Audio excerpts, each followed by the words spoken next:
yours lick it, so come on, tell me how you like it. We that it clicks, so come on, show me how you roll. We're so electric.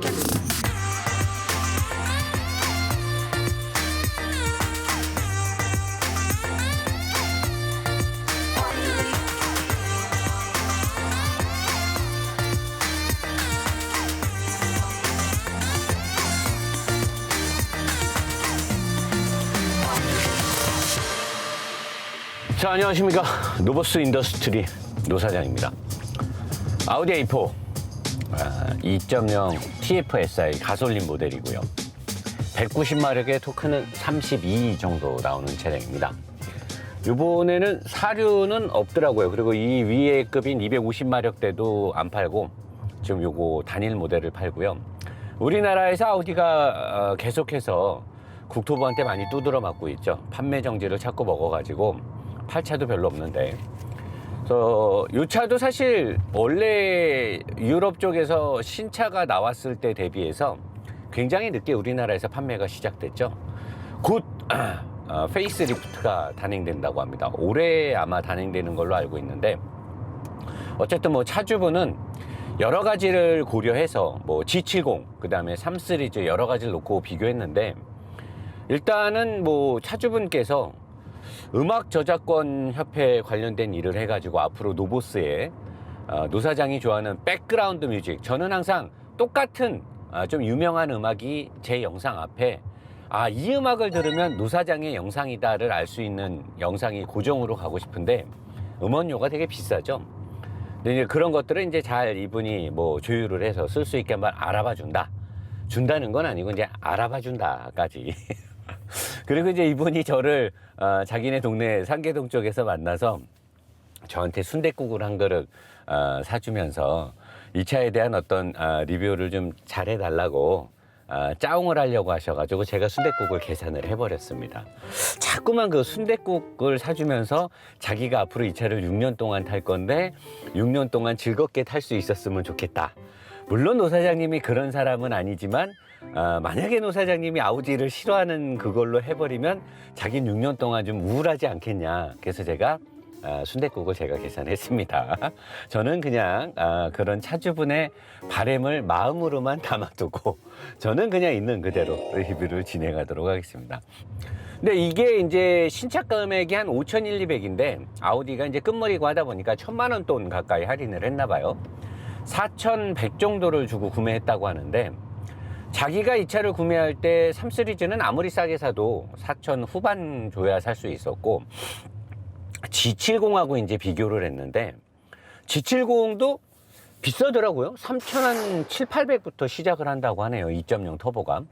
마력은 더 높은데 도저히 뒷자리에 사람을 태울 수가 없었다. 자기는 팀원들을 데리고 출장을 가는데 G70은 자기한테 뒷자리가 너무 좁고, 또 보기에도 차가 작아 보여도 A4도 작아 보이잖아요. 그랬더니 A4는 그래도 아우디의 후광빨, 인정. 아우디의 후광빨이 있죠, 우리나라 또.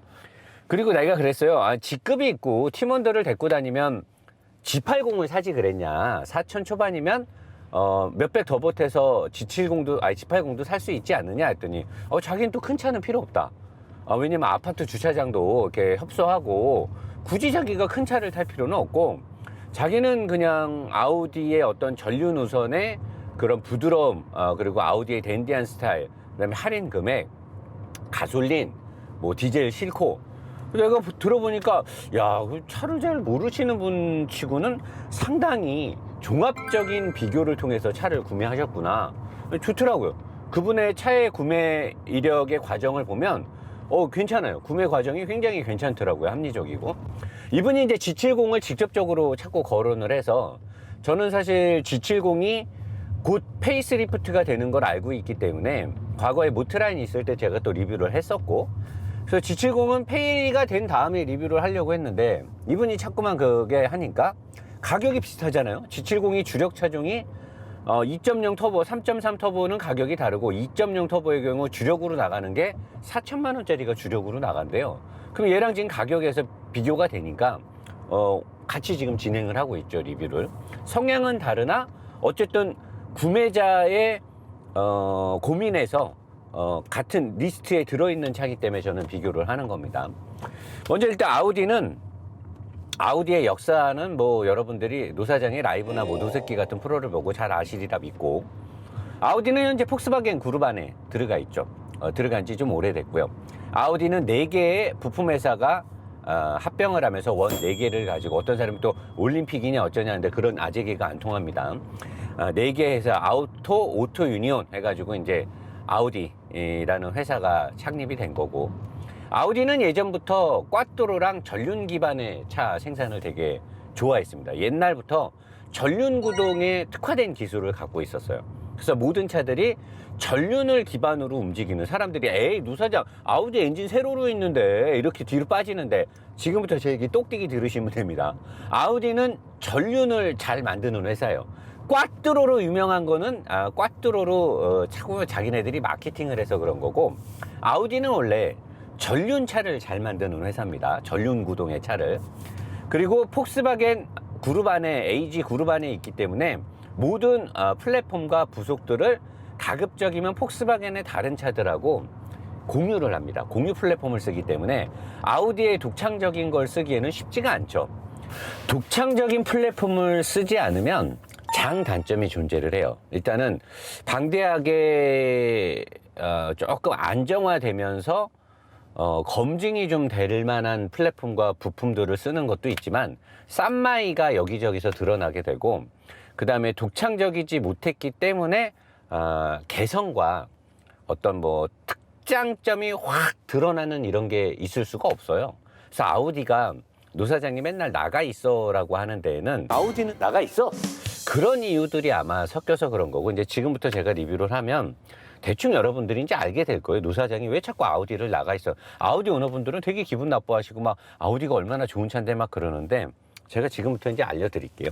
먼저 일단 실내부터 간단히. 일단 핸들은 아우디의 구성능 모델들이 이렇게 D컷으로 해가지고 좀 이쁜데, 원형이라고 하더라도 크기 좋고요. 항상 노사장이 말한 대로 이게 이쪽으로, 운전자 쪽으로 이렇게 감싸져 있기 때문에 굉장히 좋아요. 그 여기에 뭐 홈도 좀 잘 파놔가지고 핸들을 잡았을 때 느낌이 되게 좋습니다. 굉장히 잡았을 때 심리적인 안정감, 뭔가 내가 스포츠 드라이빙을 해야 될 것 같은 그런 느낌이고, 아우디의 계기판은 약간 아날로그죠. 디지털이긴 한데 표시되는 게 아날로그고, 뭐 벌추얼 콕핏이든 뭐든 있는데, 저는 요 디지털화가 되면서는 벤츠가 사실 제일 좋은 것 같고요. 현행 BMW는 굉장히 못났죠. 이 계기판이 굉장히 보기가 껄끄러운데, 얘는 디지털화가 됐지만 되게 아날로그적인 느낌으로 잘 보입니다. 잘 보이고, RPM 게이지 안에 D드라이브 딱 써있고, 속도 게이지 안에 속도 디지털화 돼 있어서 눈안에 되게 잘 들어요. 되게 좋고, 여기는 거의 뭐 심플하다 못해 없다 수준으로 봐야 될 정도로, 이것도 야 이렇게 싼 거를 이렇게 디자인이 진짜 그냥 디자인하기 싫어서 모니터를 그냥, 이거는 사실 모니터 없는 차에다가 일반인들이 개인적으로 다이 작업을 해도 이렇게 할 수 있을 것 같은데, 굉장히 디자인을 하기 싫었나 봐요. 예전에는 이렇게 나오는 거 하고 뭐 하고 했는데 아주 싫었나 봐. 그냥 원래 이게 없던 자리 같아요. 이게 없고 그냥 이렇게 원래 폭스바겐하고 공유하는 그냥 이렇게 심플한 이 대시보드인데, 여기다 이 모니터를 하나 갖다 놓은 것 같고요.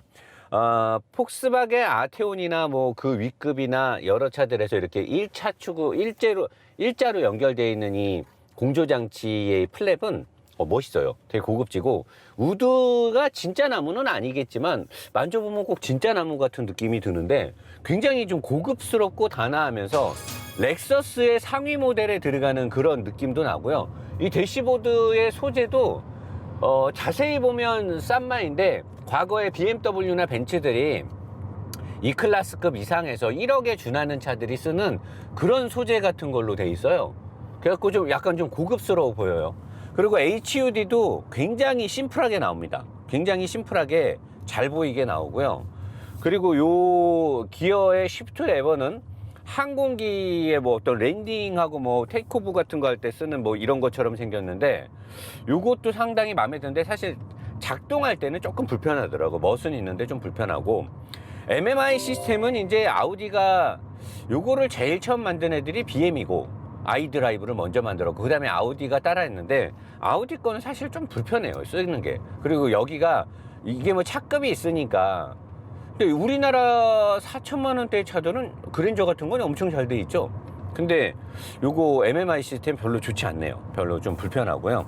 그 다음에 창문을 올리고 내리거나 이 사이드미러 조작 스위치는 뭐 위치는 괜찮은데 작동하는 게 좀 별로 좋지 않아요. 인체공학적이지 않고 창문을 내리거나 올렸을 때 이 버튼의 느낌이 별로 좋지 않습니다. 한 방에 잘 되지도 않고요. 그리고 바깥에서 문을 열 때도 이렇게 위로 이렇게 도어 캐치를 위로 이렇게 하는 거라 되게 불편해요. 가끔 탈 때마다 헷갈리거나 좀 불편한 경우가 있고 핸들에 있는 이 다기능 스위치들은 뭐 괜찮습니다. 나쁘거나 그러지 않고 예전에 아우디가 요거 동글동글한 거 돌리다가 꾹 누르면 되고 요거 아우디가 처음 썼는데 요런 거는 괜찮습니다. 굉장히 괜찮고 사이드미러나 와이퍼를 움직이는 이 컬럼 스위치들도 뭐 그냥저냥 괜찮고요. 그 다음에 시야는 뭐 차가 작아가지고 이게 얼핏 하면 아반떼만 하거든요. 아우디 A4 오너분들 되게 싫어하시는데 얼핏 하면 차가 아반떼만 해요. 그래서 사실 뭐 저는 아반떼보다 그닥 큰지 잘 모르겠어가지고 아반떼보다 조금 크거나 아반떼만 한데 그래서 그냥 아담하니 잘 보입니다. 잘 보이고 사이드미러도 크진 않은데 유리 저 사이드미러 거울이 형상이 잘 생겨가지고 사각지대 없이 되게 잘 보이고요. A필러도 뭐 딱 막고는 있는데 차가 작으니까 이렇게 해갖고 보여가지고 A필러도 뭐 딱히 그런 문제는 별로 없어요. 그리고 시트는 엉덩이 부분하고 허리 부분은 편한데 여기 어디가 좀 불편해요. 지금 여기 어디가 계속 내가 차를 첫날 탔을 때부터 이 경추 위로 이 머리 있는 데까지가 헤드레스트의 형상이 잘못된 건지 여기를 좀 꺾어놔서 그런 건지 모르겠는데 장거리 타면은 불편할 것 같아요. 여기서부터 여기까지가 뭔가가 어색해요. 근데 이제 허벅지나 여기 등까지는 괜찮고요. 허벅지 쪽을 여기를 요거 허벅지 밑에 앞으로 좀 나오는 거 있잖아요. 밑으로 좀 앞으로 나오는 거. 이게 폈는데도 그렇게 긴 것 같진 않아. 의자가 전체적으로 좀 작은 느낌이 들고 가격이 그래도 5천만 원이 넘는 차인데 할인 안 하면 통풍 시트도 없어요. 그런 거는 좀 많이 부족하게 보이긴 하네요. 자, 여기까지 하고 이제 주행으로 들어가 보도록 하겠습니다. 일단은 아우디 이 A4의 플랫폼은 폭스바겐 그룹에서 널리 범용돼서 쓰고 있는 플랫폼이기 때문에 플랫폼이 되게 좋아요. 여러 차종에 적용되게끔 차를 만들어 놔가지고 플랫폼이 단단하다고 해야 되나요? 뭐 단아하다고 해야 되나요? 앞쪽으로 서브 프레임이 좀 빠지지 않고 뭐 약간 부족한 부분이 있다 하더라도 그 다음에 하체 아래쪽으로 알루미늄이 많이 적용됐고 차대에는 그 승차감 쪽에 관련된 쪽에만 주도적으로 알루미늄 합금이 들어가고 일반적인 차대에는 알루미늄 합금이 별로 없이 대부분 스틸로 만들어졌는데 되게 단단합니다. 단단하고요. 전륜 차들 앞쪽의 무게 편향이 약 70% 이상이거나 70% 가까이 되는 게 전륜 구동차들의 무게 비중이고 대부분 전륜차들이 65% 이상이 앞쪽으로 무게 편향이 돼 있단 말이에요. 그런 차들에 비해서 이 차는 무게 편향이 그렇게 안 느껴지고 차대 설계도 폭스바겐 그룹에서 여러 차종에 범용하기 위해서 설계비를 많이 투자했겠죠. 왜? 여러 차종에 적용을 해야 되니까. 그래서 차대에 대한 단함, 그러니까 차대가 딱딱하다, 굉장히 강하다 이런 느낌이 아니고 차대가 되게 단아해요. 단단하니 딱 이 급에 맞게끔 그 좀 막 강하게 느껴지는 차대는 요즘 차들은 좀 그런 건 없어요. 왜냐하면 BM도 그렇고 벤츠는 좀 더 강하긴 한데 요즘 차들은 이제 소재를 더 얇게 쓰면서 기가 스틸이나 이런 고급 소재 스틸로 들어가면서 강판의 두께도 얇아지고 이러니까 옛날처럼 막 강철 같은 느낌이다 이렇지도 않고 CAD, 3D 설계를 굉장히 잘하잖아요. 요새 컴퓨터 공학이 잘 좋으니까.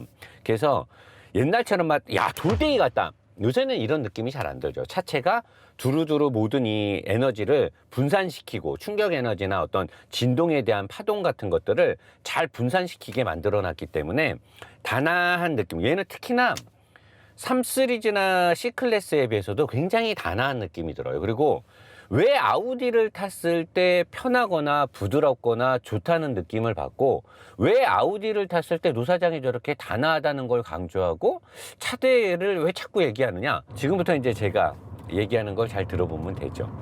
보통의 차대 기술하고 다른, 우리가 지금까지 타던 차들하고는 약간 다른 설계 공학을 쓴단 말이에요. 이게 사실 이 차 리뷰의 핵심일 수도 있어요. 뭐냐면 보통 우리가 타던 차들은요, 차대가 이렇게 있으면 엔진을 세로로 놓고 후륜구동이거나 엔진을 가로로 놓고 전륜구동이거나 그런 상황에서 뭐 사륜도 나오고 뭐 아예 전륜 아니면 전륜 기반 사륜, 아예 후륜 아니면 후륜 기반 사륜 이렇게 가는데, 아우디는요 기술이 옛날에 있던 회사예요. 근데 얘네가 보니까 후륜으로 하기에는 좀 싫은 거야.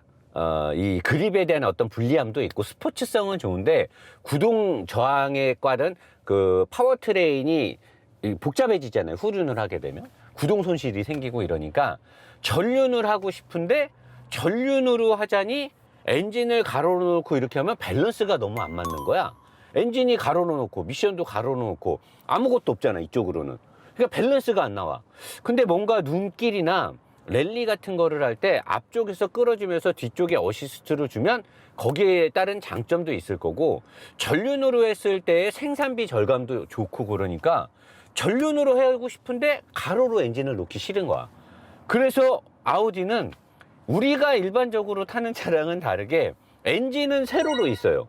미션도 여기까지 와요. 미션도 여기까지 세로로 와요. 미션이 3 시리즈는 미션이 여기까지 오거든요. 여기 내 팔 있는 데까지 와요, 미션이. 근데 C 클래스는 미션이 한 여기까지 오죠. 여기까지 핸들 한 요 어디까지 미션이 와요. C 클래스가 3 시리즈에 비해서 한 15cm, 20cm 가까이 덜 들어가니까 아마 미션이 한 여기까지 올 거예요. 근데 얘는 미션이 여기 대시보드 밑에까지 아마 미션이 올 거예요. 어쨌든 엔진이 세로로 있고 미션도 세로로 있어요. 되게 독특하죠. 전륜구동인데 엔진을 세로로 놓고 미션도 세로로 놓은 거야. 왜냐면 얘네는 전륜인데 살짝의 무게 배분하고 앞뒤의 무게 배분도 얘네는 되게 중요시하게 생각을 했는데, 전륜인데도. 근데 얘네는 좌우의 밸런스도 되게 중요하게 생각했어요. 이런 거를 따지는 애들이 스바루, 일본에 있는 스바루랑 혼다 레전드가 이런 방식으로 차를 옛날에 만들었었는데, 걔네들이 다 아우디를 컨닝한 거예요. 근데 아우디는 옛날부터 엔진을 세로로 놓고 전륜차를 만든 거예요. 되게 독특한 애들이죠. 기술이 있는 애들이에요. 기술이 있고 창업자의 어떤 마인드가, 그 아이덴티티가 있기 때문에 차를 이렇게 만드는 거예요. 저는 이런 차 되게 좋아요. 그래서 이 아우디는 우리가 일반적으로 탔던 차량은 다른, 엔진이 세로로 있고 미션도 세로로 있는데 우리가 알던 후륜구동 차들에 비해서는 엔진과 미션이 되게 앞에 있어요. 왜? 뒷바퀴를 우선으로 하는 게 아니라 앞바퀴를 우선으로 하니까. 그리고 제가 하체 후리기 영상에서 보여줬듯이 아우디의 미션은 약간 이상한 방식이죠.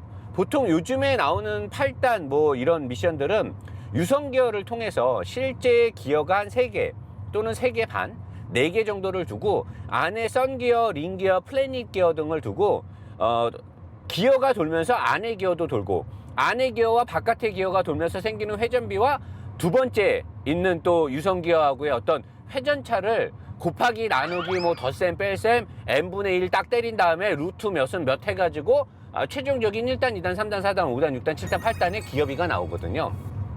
근데 아우디는 최근에 나오는 2020년인데도 불구하고 그렇게 하지 않아요. 그렇게 하지 않고 딱 전해져 있는 7단 기어를 써요. 그래서 아우디를 탔을 때 이 기어의 변환이, 유성 기어를 쓰는 애들은 ZF가 가장 세팅을 잘하는데 ZF가 아닌 이상에서는 기어를 변환할 때 우리가 이 변속이 이렇게 약간 멍청하다, 이 미션이 왜 이러지? 이러는 게 이제 유성 기어의 기어 변환에 덧셈 뺄셈 나누기 곱셈이 잘못됐을 때, 그럴 때 미션이 약간 어리버리를 깐다, 멍청한 짓을 한다가 그럴 때 나오는 증상이거든요. 근데 아우디는 딱딱딱딱 기어가 맞물려 있으니까 그럴 일이 없어요. 그리고 얘는 더군다나 미션이 토크 컨버터가 없어요. 오토 미션인데 더블 클러치를 쓴단 말이에요. 더블 클러치를 쓰고 더블 클러치의 어떤 이렇게 울컥거림을 상쇄시켜주기 위해서 습식 여러 다판을 넣어가지고 쓰는 더블 클러치를 쓰기 때문에 미션의 변환이 굉장히 부드러우면서, 그러니까 더블 클러치에 습식을 여러 다판을 넣어서 만들면 토크 컨버터처럼 되게 부드러워요. 그래서 부드럽게 변속을 도와주면서 클러치가 왔다 갔다 하면서 변속을 도와주면서 더블 클러치니까 또 빠르죠. 되게 빠르면서 각 7단 기어가 맞물려서 탁탁탁탁탁 들어가니까 주행을 할 때 미션에서 나오는 느낌이 우리가 일반적으로 맨날 자주 타는 토크 컨버터의 유성 기어로 기어 변환을 해주는 차들하고는 느낌이 달라요. 이거를 뭐 논술적으로나 뭐 학술적으로 어떻게 또 뭐 테크닉하게 뭐 이걸 설명을 해라, 불가능합니다. 이거는 느낌이에요. 회전에 따른 느낌이기 때문에 이거를 디테일하게 설명해 보시오, 서술하시오, 그건 불가능한데, 아우디를 타는 사람들이 아우디의 이 주행 느낌을 부드럽거나 다르거나 다른 차에 비해서 아우디만의 특유의 감성이 있다라고 하는 건 이 미션과 더블 클러치에서 나오는 이 동력 계통의 느낌이에요. 저는 이 느낌을 되게 좋아해요. 기계적이면서 뭔가 절도가 있고 거기에서 따르는 약간 뭐 딱딱함이나 울컥거림이 생기는 걸 더블 클러치 습식으로 잡아주는 이 느낌을 되게 좋아해요. 저는 이 느낌을 되게, 근데 이게 사실은 되게 구식의 방법이고 미션이 본의 아니게 좀 커요. 크고 무거워요. 미션의 중량이 꽤 나간단 말이에요. 그런 단점이 있고, 이 더블 클러치가 들어간 아우디가 쓰고 있는 S7, 이 S 트로닉이라고 하죠. 7G 트로닉스라고 하는 이 미션은 달릴 때는 전혀 문제될 게 없고 빠르고 부드럽고 토크 컨버터에 비해서 락업이 되는 것도 훨씬 더 좋기 때문에 다 좋은데, 시내 주행을 할 때 가다 서다 뭐 10km, 20km에서 1, 2단이 왔다 갔다 할 때는 클러치가 붙고 떨어지는 거기 때문에 아무리 트윈 클러치가 뭐 앞쪽에 있는 클러치가 1357단, 뒤쪽에 있는 클러치가 246 후진 기어를 책임지고 가는데, 클러치가 붙고 떨어질 때 턱턱 하고 우리 수동 기어 탈 때 뭔지 아시죠, 여러분? 변속 갈 때 이렇게 턱턱 하고 약간 이렇게 미션이 이렇게 흔들리는 느낌이잖아요. 그 느낌이 와요. 그래서 시내 주행을 하거나 가다가 싹 가다가 쓸 때, 내가 싹 쓸 때 이제 속도가 쓸 때 턱턱 하고 이 미션이 흔들려요. 클러치가 움직이는 그런 불쾌함이 있는데, 이거는 뭐 사실 뭐 어떤 사람들은 못 느낄 수도 있을 거예요.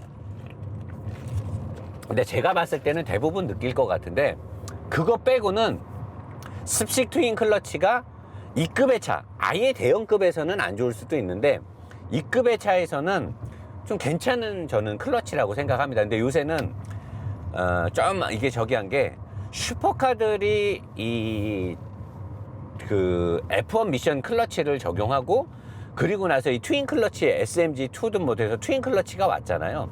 그래서 막 트윈 클러치가 뭐 마치 뭐 대세가 되는 거 마냥 한 5년 전, 7년 전 난리도 아니었는데 지금에 와서는 다시 오토 컨버터로 가고 있죠.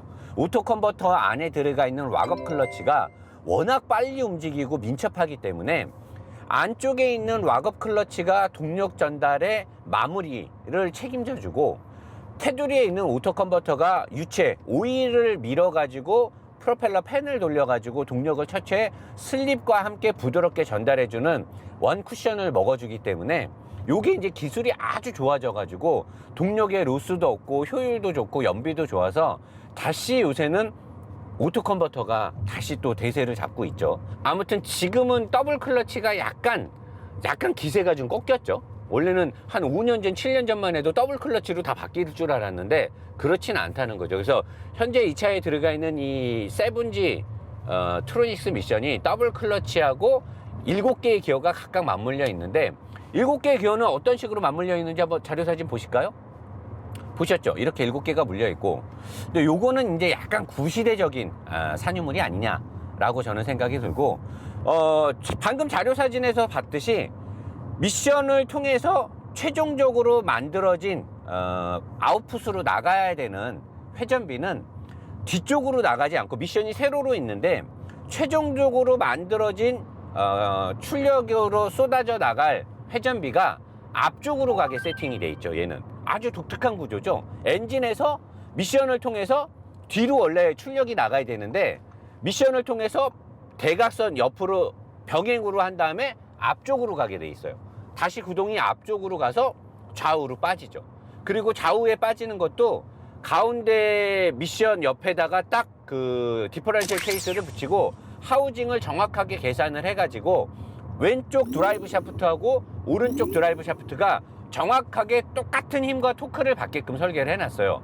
그러니까 이런 걸 보면 아우디가 전륜 구동임에도 굉장히 기술적으로 밸런스나 무게 배분을 신경을 썼다라는 거죠. 그래서 이제 아우디를 타게 되면 전륜 구동의 차들에 비해서는 월등히 얘가 앞서요.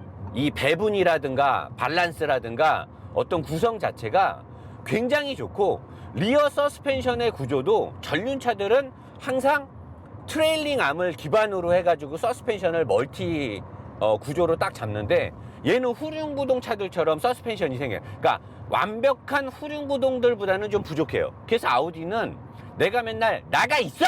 라고 말하는 게 아우디 오너분들은 그게 기분이 나빴을 텐데 왜 제가 나가 있으라고만 자꾸 하냐면 전륜구동에 비해서는 차가 너무 좋고 전륜구동인데 후륜구동 애들하고 비교하려면 얘가 태생적으로 되게 많이 불리해요. 얘가 여기다가 가운데 드라이브 샤프트를 넣어서 꽈뚜로 모델이 됐다. 꽈뚜로니까 뒤로 많이 나가니까 꽈뚜로는 전륜하고 다르다. 아니에요. 보통의 BMW나 벤츠 같은 경우는 최초의 차를 만들 때 후륜으로 만들었기 때문에 사륜 포매틱이나 엑스드라이브를 넣다 하더라도 후륜을 기반으로 한 사륜이 어시스트 세팅이 들어가는 거고 아우디는 꽈뚜로를 넣는다 하더라도 미션의 태생 자체가 전륜을 우선으로 하는 세팅 플러스 사륜인 거예요. 앞바퀴와 앞의 모든 지오메트리가 우선권을 갖고 있는 거예요. 뒷바퀴가 우선권을 갖는 게 아니라 앞바퀴가 우선권을 갖고 있는 차란 말이에요. 여기다가 꽈뚜로 드라이브를 넣어도 미션의 형태는 변하지 않습니다. 앞쪽으로의 세팅이 우선이에요.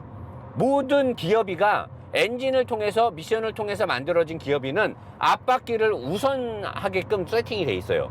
그리고 남는 거나 보수적으로 부가적으로 뒤쪽으로 가는 거죠. 그래서 아우디를 탈 때는 전륜구동 차들하고 비교하면 너무나 좋고요. 후륜구동 차들하고 비교하면 태생적으로 불리한 거. 왜? 전륜도 아닌 것이 후륜도 아닌 것이 약간 애매하게 된 거죠, 차가. 그러니까 이게 후륜의 서스펜션의 어떤 지오메트리 특성도 그렇고 전륜 쪽도 WC 본인데 위쪽에 암의 구성이라든가 밑에 쪽에 스티어링 암 앞쪽으로 텐션 스트럿이 없고 뒤쪽으로 스러스트 암이 빠져버리기 때문에 이건 나가 있을 수밖에 없는 거예요. 왜? 비교하기가 되게 애매하거든. 그러니까 맨날 내가 나가 있어! 그러면 아우디 오너분들이 저 새끼 저거는 맨날 뭐 아우디를 뭐 일부러 깐다는 동 어쩐다고 하는데 비교를 하기에 애매한 거잖아요, 이거는. 그래서 내가 그렇게 하는 거니까 이제는 우리 시청자분들이 노 사장이 아우디를 나가 있어라고 하는 건 아우디를 무시하거나 싫어하는 게 아니고 좀 변명 같나요? 변명일 수도 있죠. 저도 먹고 살아야 되니까 아우디의 팬분들을 제가 지금 이렇게 이제는 같이 제가 상생하고 싶어서 변명일 수도 있는데 아무튼 아우디는 직접적으로 비교하기에는 굉장히 애매한 플랫폼을 갖고 있다. 그러니까 여러분들이 좀 이해를 해주시고요. 자, 그러면 190마력의 토크 32. 이 부분도 우리는 약간 좀 짚고 넘어가야 되는데 보통의 가솔린 엔진들에다가 터보를 묶잖아요. 토크가 32 정도 나오려면 마력이 한 10마력, 230마력 정도의 토크를 32, 3을 묶었을 때 가장 이상적인 출력 분포가 나오는데 190마력의 토크가 30이면 토크 중시형인데 제가 어제 얘기했잖아요. 앞쪽으로 길게 전체형으로 빼가지고 토크 위주다. 그래서 지금 악셀을 밟잖아요. RPM이 지금 4,000, 5,000 쭉 가는데 속도계가 올라가는 거는 굉장히 더딥니다. 아반떼 스포츠한테 잘하면 아마 따일 것 같은 느낌. 얘는 아반떼 스포츠 못 이길 것 같아요. 지금 나가는 게 2.0의 터보인데 오, 미끄럽네. 브레이크를 밟는데 쫙 미끄러지네요, 그냥. 오, 오늘은 여러분 쏘면 안 되겠어요. 굉장히 미끄러운가 봐요. ABS가 사정없이 들어와요. 이거 안타깝네. 오늘 같은 날 이 아우디의 진면목을 내가 여러분들한테 알려주고 싶었는데 ABS가 너무 지금 들어오면서 좀 문제가 있네요. 근데 일반 전륜차였으면 뒷바퀴 서스펜션이 트레일링 암을 기준으로 해가지고 요 정도 브레이크를 밟잖아요. 이런 미끄러운 길에서 140, 160, 제가 방금 160이었구나. 160에서 브레이크를 밟아버리면은 앞쪽으로의 무게 편중이 심하기 때문에 뒤가 미끄러지거나 굉장히 좀 약간 거북하고 좀 약간 시커먼 상황이 생기죠. 또한 좌우의 드라이브 샤프트의 길이가 다르거나 토크 스티어 또는 한쪽으로의 무게 편향이 있어서 차가 한쪽으로 쏠리거나 이러는데, 얘는 전륜 구동인데 앞쪽에 무게 편향이 심한데도 불구하고 방금 저런 미끄러운 고속도로에서 160에서 브레이크를 밟았을 때 앞쪽으로 심하게 쏠린다는 느낌이 들드는 거죠. 현재 얘는 앞뒤의 무게 배분이 58대 42 정도 나옵니다. 정확한 수치는 아니에요. 아마 58.4일 수도 있고 59일 수도 있는데 아무튼 60은 넘지 않아요. 60이 되지 않고 뒤쪽이 40보다는 조금 높아요. 그러니까 전륜구동 모델치고는 상당히 무게 배분이 좋은 편이죠. 그리고 가장 좋은 건 엔진을 딱 가운데다 놓고 미션을 가운데다 놓고 드라이브 샤프트가 똑같이 나갔기 때문에 좌우의 밸런스가 굉장히 좋아요. 그래서 브레이크를 밟았을 때 앞으로는 살짝 쏠리는데 전륜차처럼 확 주저앉지도 않고 좌우로 흔들림이 별로 없어요. 이런 것들 때문에 이제 어떤 운전자분들이 아우디를 타면서 아니 노사장 아우디가 얼마나 스포츠성이 좋고 뭐가 좋고 막 그러는데, 아닙니다. 그거는 이제 이런 안정적인 느낌을 운전자한테 주는 거예요. 그리고 만약에 후륜이었을 때는 이런 거를 했을 때 앞쪽에 동력이 없기 때문에 운전자가 느껴지기에는 후륜차가 더 불리하게 느껴져요. 불안하게. 근데 사실 컨트롤이나 운전을 좀 재밌게 하고 달리는 사람들은 후륜을 탔을 때 그런 상황이 훨씬 더 제어하기가 좋고 재밌단 말이에요. 그래서 제가 아우디를 항상 칭찬하는 후 운전에 초보자거나 운전 경력이 많지 않은 사람들한테 제가 아우디를 권하는 이유는 이렇게 밸런스를 잡아 놓으면서 앞바퀴 쪽에서 구동을 담당하고 있기 때문에 운전 스킬이 없을 때는 아우디가 훨씬 더 안전해요. 눈길을 갈 때도 앞쪽을 우선으로 가고 앞쪽이 무겁기 때문에 눈길을 갈 때도 훨씬 더 안정적이란 말이죠. 그러니까 지금 같은 경우도 완전히 전륜에 비해서는 월등히 좋고요. 후륜에 대비해서는 노즈 다이브가 얘가 더 앞이 내려앉는 게 더 심하긴 하지만 앞쪽에서의 구동을 갖고 가기 때문에 운전자가 핸들을 타고 느껴지는 느낌은 후륜 구동은 핸들이 가벼워 버리니까 아니 악셀을 밟으면 뒤가 돌 수 있으니까 운전 경력이 없는 사람한테는 후륜이 불리하겠지만 운전 경력이 짧은 사람들, 스포츠 드라이빙을 하지 않는 사람들한테는 오히려 아우디가 굉장히 안정적이란 말이에요. 그래서 저는 아우디는 부드럽다, 안정적이다. 그래서 아우디를 사라. 하지만 스포츠성이나 벤츠나 BM이 뭔가를 논할 때 너는 잠깐 나가 있어라. 왜? 플랫폼이 아예 다르니까. 이제 아우디 우리 시청자분들, 어떻게 우리 아우디 팬분들 이제 좀 어떻게 해소가 되셨나요? 노 사장이 왜 아우디를 나가라고 했는지 이제 좀 뭔가 이해가 되셨죠? 안 돼요? 안 되는 거예요? 이 정도 설명해갖고는 안 되나요? 이러면 나가린데. 아니 이 정도면은 노 사장이 아우디를 싫어하는 게 아니라는 게 좀 증명이 되는 거 아닌가요? 안 되나 이 정도 갖고는? 좀 더 해볼까? 좀 더 해볼게요 제가. 조금 더 해볼 테니까 잠깐만 기다려보세요. 자, 하체 오리기에서 노 사장이 아우디가 갖고 있는 장점을 설명을 했죠. 모든 자동차는 설계공학이 최우선이다. 설계를 잘 해야내고 그 뒤에 소재공학이 뒷받쳐주면 굉장히 좋다라고 제가 얘기했어요. 하지만 소재공학이 설계공학을 앞선다고 해서 차가 좋아지진 않는다. 반드시 설계공학이 선행되고 난 다음에 소재공학이 어시스트다라고 하는데, 아우디는 아까 제가 영상 초반에 얘기했듯이 폭스바겐 그룹 안에서 약간 서름이 있죠. 자기들이 기술을 다 쏟아붓고 싶어도 폭스바겐 그룹에서 승인을 해주지 않는단 말이에요. 아우디는 BM하고 또는 벤츠하고 경쟁을 하고 싶단 말이에요. 근데 태생적인 핸디를 갖고 있잖아요. 플랫폼의 한계. 그들하고 경쟁을 할 때 스포츠성이나 밸런스로는 경쟁을 할 수 없어요. 그건 자기들도 알 거란 말이에요. 태생적인 불리함이 있으니까. 그러니까 얘네는 독삼사 프리미엄 브랜드의 아우디는 들어가 있죠. 벤츠 BM 아우디라고 항상 외국에서도 얘기하니까 프리미엄 브랜드에 들어가 있는데 자기네들 차가 태생적으로 불리한 게 있으니까 얘네는 그거에 대한 핸디를 소재공학으로 잡는 거예요. 여기서 이제 소재공학 얘기에 들어가면 We those little kids, so come on, tell me how you like it. We that it clicks, so come on, show me how you roll. We're so electric.